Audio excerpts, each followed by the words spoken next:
What would you do if your own family, your parents, your siblings, the people who were supposed to love you no matter what, looked you straight in the eye and told you that you were a failure, that you weren't enough, that you'd never make it, that your dreams were a joke and your future was a waste of time? That was Blake's reality. For years, he sat at that dinner table listening to his father, Frank, brag about his brother Ethan's football trophies and Sophie's straight A's, while Blake was barely a footnote in his own family. Blake's good with computers, his mom Linda would say with that polite, empty smile. But what she really meant was Blake's not like us. Blake's a disappointment. Blake could still remember the way the table looked that night. The warm glow of the chandelier hanging above, casting soft light over the plates of food. The smell of roast beef, mashed potatoes, and overcooked green beans filling the air. Frank sat at the head of the table, carving the meat like a king, while Ethan leaned back in his chair, smirking as he told yet another story about his game-winning touchdown. Sophie giggled wide-eyed as Linda refilled her glass of water and smiled like this was the picture of a perfect family. Blake sat quietly staring at his plate, heart thudding in his chest. "Actually, I've been working on something cool." Blake spoke up, voice barely above a whisper. Frank didn't even look up. "I built an app that helps students organize their study notes. It's simple, but I think it could really help kids who—" Frank cut him off with a snort. "Blake, no one's going to pay you to sit behind a computer all day," he said, waving his knife in the air. "You think that's what success looks like? You think a real man makes a living staring at a screen?" Ethan grinned, shoving another forkful of potatoes into his mouth. "Yeah, maybe you'll invent an app to make you a man someday." Laughter erupted around the table. Even Linda chuckled softly under her breath. Blake's face flushed. He felt the sting behind his eyes, but he swallowed hard, forcing it down. He wanted to scream, to tell them they were wrong, that what he was doing mattered, but he didn't. He sat in silence, the words clawing at his throat unspoken. That night, he lay in bed staring at the ceiling, the sound of their laughter still ringing in his ears. His room felt smaller than ever, like the walls were closing in. The weight of their expectations pressing on him, suffocating him. And he knew deep down that no matter how hard he tried, he'd never be enough for them. They wanted a football star, a prom king, a smooth talker. Not him. Not the quiet kid who loved coding, who stayed up all night learning about web design and building things no one cared about. So at 19, he packed his bags and left. No tearful goodbyes, no one running after him begging him to stay. Just Frank's voice, cold and dismissive, echoing in his mind. "You'll be back when you realize the real world doesn't care about your little hobbies." But Blake never came back. Not until now. And this time, they weren't ready for what he had to say. Blake could still feel the weight of that last dinner, the way Frank's words cut through him, like glass, the sound of Ethan's laughter, the way Linda didn't even look up from her plate. As he drove away from the only home he'd ever known, his hands gripping the steering wheel so tight his knuckles turned white, Blake felt numb. It wasn't just leaving a house. It was leaving a family that never really saw him. The Thompson family had always been about appearances. From the outside, their home looked like something out of a catalog, the crisp white paint on the siding, the American flag fluttering on the porch, the flower beds Linda tended to, like they were her own little trophies. But inside, it was a carefully curated performance with Frank as the lead actor. Frank Thompson believed in winners. He believed in men who shook hands with a firm grip, who talked loud and filled a room with their presence. That's why Ethan was his pride and joy quarterback prom king, the kind of guy who could charm a room with a grin. Blake Frank never said it out loud, but he didn't have to. The message was clear. Blake was too quiet, too reserved, too soft. He remembered one night in particular, his 16th birthday. Blake had worked for weeks on a small coding project, a budgeting app he built from scratch. He was proud of it, nervous, but proud. When he tried to show it to Frank, his dad didn't even glance at the screen. "That's cute," Blake Frank said, taking a sip of his bourbon. "But when are you going to do something real? Something a man can be proud of?" Ethan had laughed, tossing a football from hand to hand. Maybe one day Blake will invent an app to help him grow a backbone. Even Linda, who usually tried to smooth things over, just sighed and said, "Blake, you know your father just wants what's best for you. Maybe focus on something more practical." Blake had smiled then, or at least tried to. But inside something cracked. It wasn't just that moment, it was every moment. When Ethan got a speeding ticket, Frank said, "Boys will be boys." When Blake got a B on a math test, Frank muttered, "Not good enough." When Sophie wanted a new dress for prom, Linda found the money. When Blake needed a new laptop for his projects, Frank scoffed, "Why waste money on that junk?" The Thompson house was full of family photos. Ethan in his football jersey, Sophie holding her honor roll certificates, Frank grinning at barbecues. Blake was in the pictures too, somewhere in the background, half smiling, half forgotten. By the time he left, Blake knew one thing for sure. That house wasn't home. It was a stage, and he had never been invited to play a part. 5 years. That's how long it had been since Blake last heard their voices. 5 years of silence, of birthdays missed, holidays skipped, and calls that never came. Blake had learned to stop waiting for the phone to ring, until it did. It was a Wednesday evening, and Blake had just wrapped up a meeting with a major client. His company had grown. What started as a one-man coding project had turned into a consulting firm with a dozen employees. His phone buzzed, and for a moment he didn't even glance at the screen. But something in his chest tightened, and when he looked, there it was. Mom. Blake let it go to voicemail. He wasn't ready. Not yet. But a minute later, another call. Then a text. "Blake, honey, it's Mom. We really need to talk." He stared at the message, heart pounding.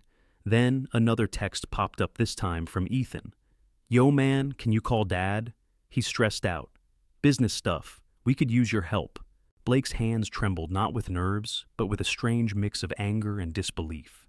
They hadn't reached out in 5 years. Not when he was scraping by, not when he slept on a friend's couch for 6 months, not when he landed his first big client. But now, suddenly they wanted to talk. He didn't answer. Not that day, not the next. Then a few days later, a voicemail from Frank. "Blake, it's your father. Look, I know we've had our differences, but things are tough right now. The company took a hit. We could use a little help, son. Call me back." Blake replayed that message 3 times, each word sinking in like a stone. Son. Now he was son again. The irony burned. Blake thought back to the nights he spent alone in his cramped apartment eating ramen, wondering if he'd made a mistake leaving. The times he'd just hoped that maybe they'd call to check in. They never did. And now they were reaching out, not because they missed him, not because they cared, but because they needed something. It was almost laughable. Almost. That night, Blake sat in his sleek apartment overlooking the city skyline, a glass of whiskey in hand. The lights of downtown shimmered like stars, and he thought about the kid he used to be, the one who sat at the family dinner table, invisible, unheard. He could almost hear Frank's voice, that gruff, dismissive tone. Real men don't waste time on computers. Blake swirled the glass, watching the liquid catch the light. Now they wanted his help. But Blake wasn't the same kid anymore. This time, they'd have to hear what he had to say. A week later, Blake agreed to meet them. Not at the old family house, that place held too many ghosts, but at a quiet diner on the edge of town. He walked in early, sat by the window, and watched the rain streak down the glass. His heart pounded, but his face stayed calm. The weight of years was heavy in his chest, but he was ready. Frank, Linda, and Ethan arrived together like some awkward parade of forced smiles. Frank tried to lead, shoulders squared, that same old air of authority he always wore like a suit. Linda looked nervous, her eyes darting around the room. Ethan sauntered in, last hand stuffed in his pockets, acting like he owned the place. Blake didn't stand up. Frank started sliding into the booth across from him.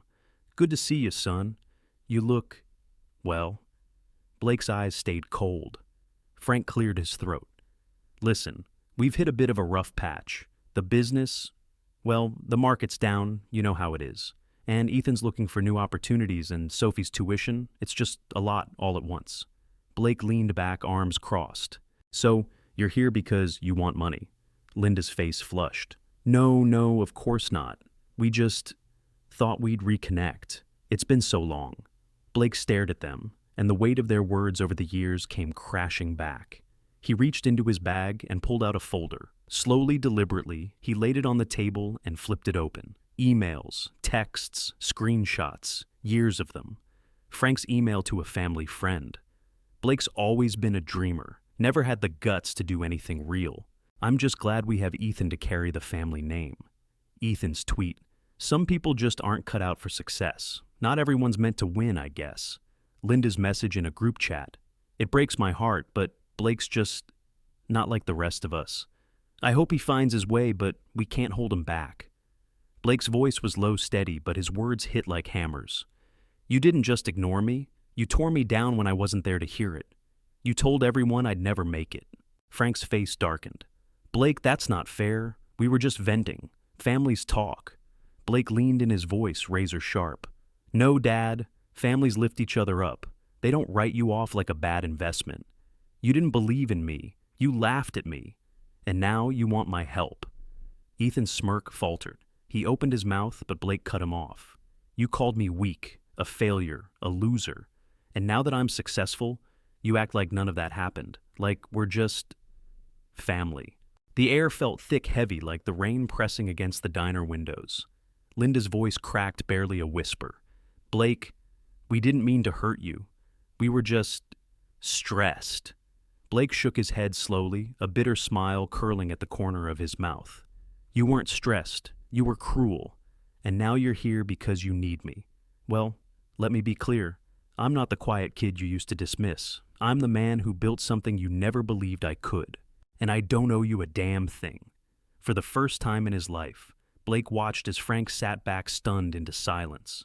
The power had shifted, and Blake knew they finally saw him, not as the quiet, forgotten kid, but as the man they underestimated. A week passed, and the storm inside the Thompson family didn't calm, it brewed. Blake had expected them to leave him alone after the diner meeting, maybe lick their wounds in private. But instead, they doubled down. First, it was Frank's call left on voicemail, his voice sharp, biting. Blake, don't think you're better than us. Family sticks together, and you're acting like some big shot now. Don't forget where you came from. Then Linda's texts followed, sprinkled with guilt and half apologies. We love you, Blake. We're just asking for a little help, just until we get back on our feet. Please don't let pride get in the way. But the real twist came 2 weeks later when a letter arrived at Blake's office. It wasn't just a request for money, it was a demand. Frank had the audacity to attach a formal note listing out the family's expenses, like an invoice, Sophie's tuition, Ethan's car payments, even the overdue mortgage on the family home. At the bottom, in Frank's neat slanted handwriting, were the words, "After all we've done for you, it's time you step up."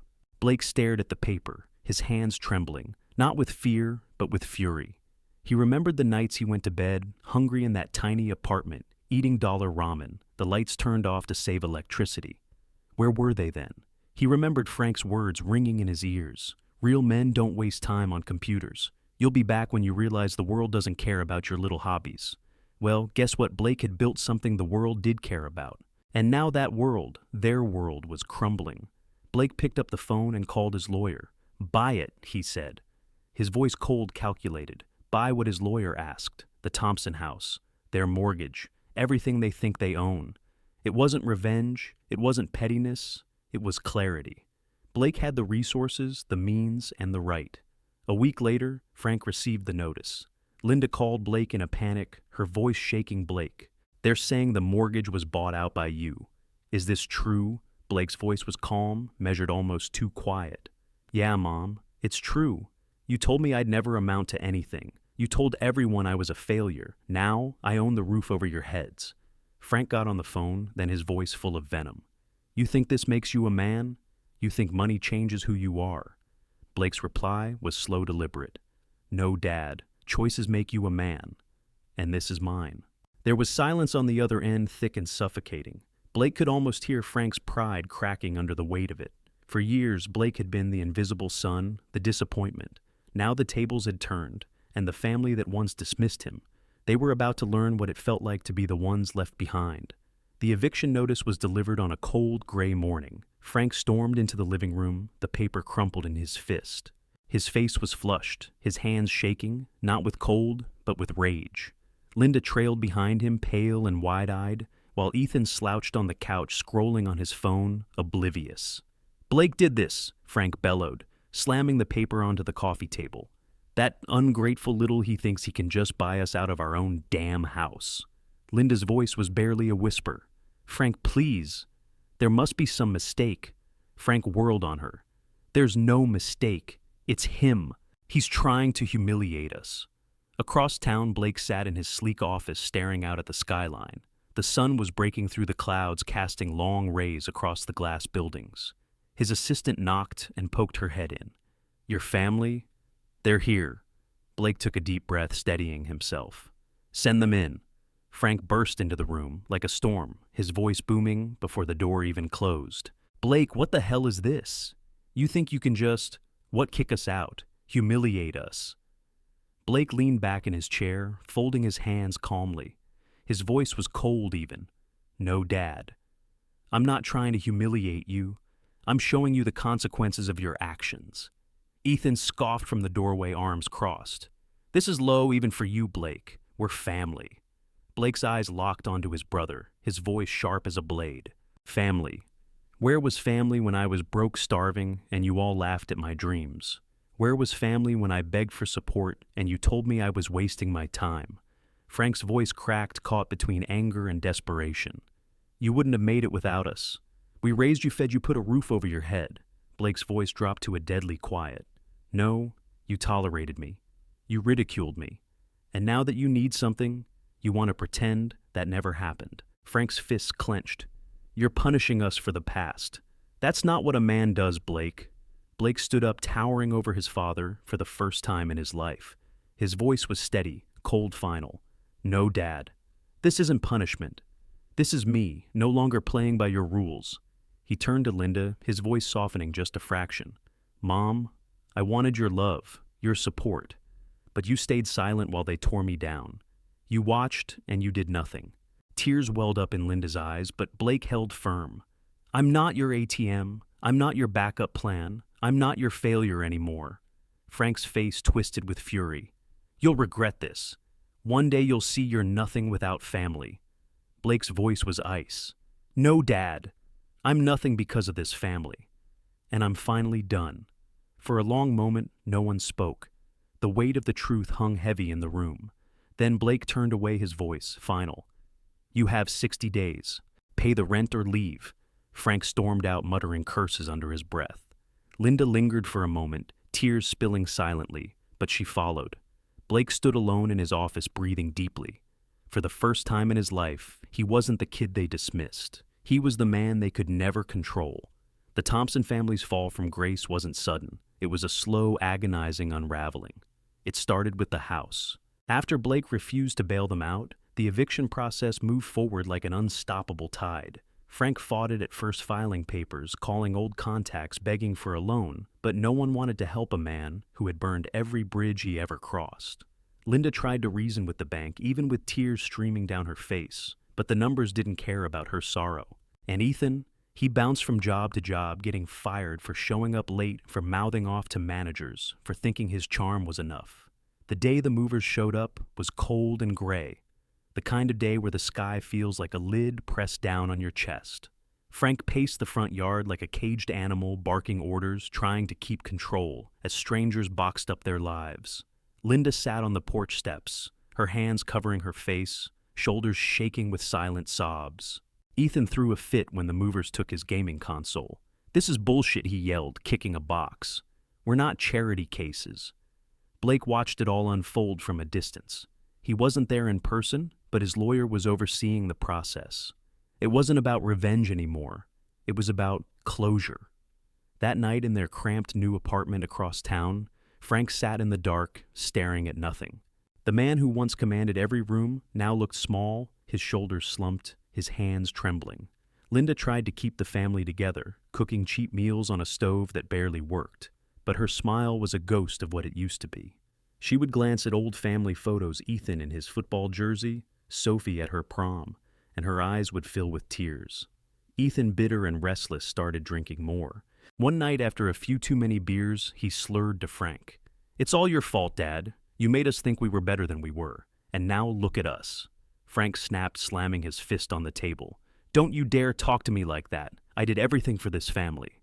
But his voice didn't carry the same weight anymore. The worst part, the silence. For the first time, they couldn't fill the air with empty boasts or hollow pride. The reality of their situation hung in the room like a thick fog. One evening, Linda tried calling Blake again, her voice shaking. "Blake, please, can we talk? We miss you. We're still family, aren't we?" Blake read the message and sat in the stillness of his apartment, the city lights stretching out beneath him. He thought about the years he'd spent chasing their approval, the nights he lay awake wondering why he wasn't enough. And now, here they were, crumbling under the weight of their own pride, reaching out for a lifeline that Blake no longer had any reason to throw. For the first time in his life, Blake felt truly free. The Thompson family's world had shattered. And Blake, he was finally living in a world they couldn't touch. It was a chance encounter, pure coincidence, or maybe fate. Blake had just finished a meeting downtown when he spotted Frank outside a rundown grocery store, standing by an old pickup truck that had seen better days. Frank looked smaller, his once proud shoulders slumped forward, his face pale and worn. His clothes hung off him like they didn't quite fit anymore, and his hands, those same hands that used to grip a bourbon glass with authority, trembled as he loaded bags into the truck. Their eyes met across the parking lot. Frank froze. For a moment, neither of them moved. The years of silence, the bitterness, the pain, it all hung in the air between them like a heavy fog. Blake took a slow breath and approached his steps measured. Frank's voice cracked first, hoarse and low. "Blake." Blake's face was calm, unreadable. "Dad." Frank's mouth opened, but the words seemed stuck. Finally, he muttered, You made your point. You proved it. You're successful. You win all right." Blake stared at him for a long, quiet moment. Then he spoke, his voice steady, almost soft. "It was never about winning, Dad. I didn't need to win. I just needed to be seen, to be heard." Frank's eyes filled with something, regret maybe, or shame, but he couldn't hold Blake's gaze. I just wanted the best for you," Frank whispered. Blake's voice was quiet but sharp. "No, you wanted the best version of me that fit your standards. And when I didn't fit, you threw me aside." Frank swallowed hard, his face pale. Blake took a step back, his voice firm but calm. "I'm done living by your rules, Dad. I'm done trying to prove myself to people who never really saw me." For the first time, Frank looked truly defeated.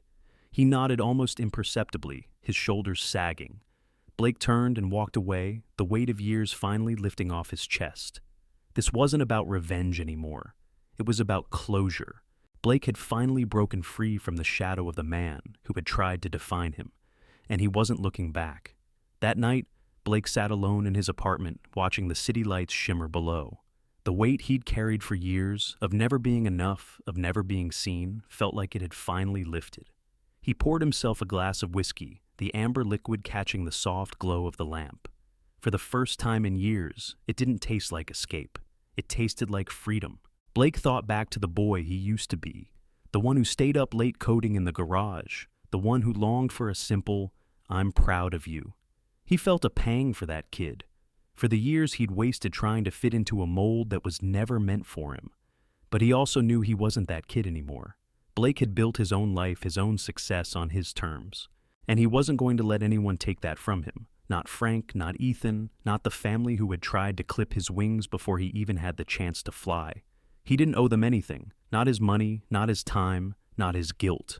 For the first time, Blake felt light. Not just successful, but free. He wasn't living for their approval anymore. He wasn't chasing a love they could never give. He was living for himself. And in that quiet with the city alive beneath him, Blake knew he was exactly where he was meant to be.